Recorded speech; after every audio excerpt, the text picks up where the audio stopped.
Client-centered therapy is a form of talk psychotherapy that provides clients with an opportunity to develop a sense of self, where they can realize how their attitudes, feelings, and behavior are being negatively affected. Client-centered therapy was developed by Carl Rogers in the 1940s. There are 10 tips for client-centered therapy. 1. Set clear boundaries, such as the length of the session and topics of conversation. 2. The client knows best. 3. Act as a soundboard. 4. Don't be judgmental. 5. Don't make decisions for them. 6. Concentrate on what they are really saying. 7. Be genuine. 8. Accept negative emotions. 9. How you speak can be more important than what you say. And 10. Recognize that you may not be the best person to help that specific person. Number 3, which was act as a soundboard, is the basis for an important technique in client-centered therapy. This technique is called reflection. Reflection consists of paraphrasing or summarizing what a client has just said. An example would be if a client says, "I'm in a bad mood because my inconsiderate neighbor thought it was a good idea to rake all of his leaves into my yard." The therapist would respond by saying, "So you are upset by your neighbor's actions."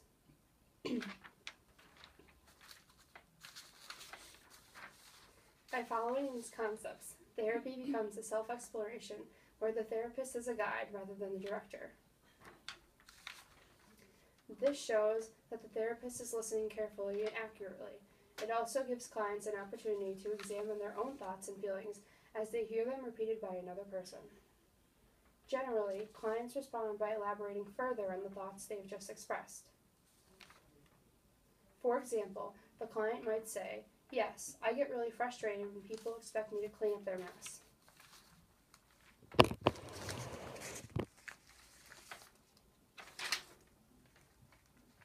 This leads to better self-understanding.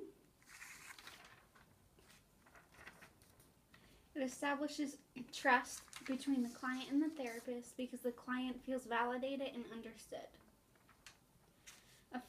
It's effective because clients can listen to what they said in a new way. They hear the feelings and thoughts in a different voice and look at their life through another person's eyes. Many people have said that their beliefs become more real and they're presented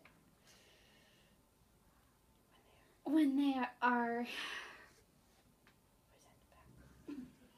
said back to them. I can't do this. This method is appropriate to use when exploring the extent or depth of the problems, when there's a need to normalize the client's feelings, or when there is a mismatch between their verbal and nonverbal cues. The 3 advantages of reflection are: it can increase the listener's understanding of the other person, it can help the other to clarify their thoughts, and it shows that someone is willing to listen and wants to help them.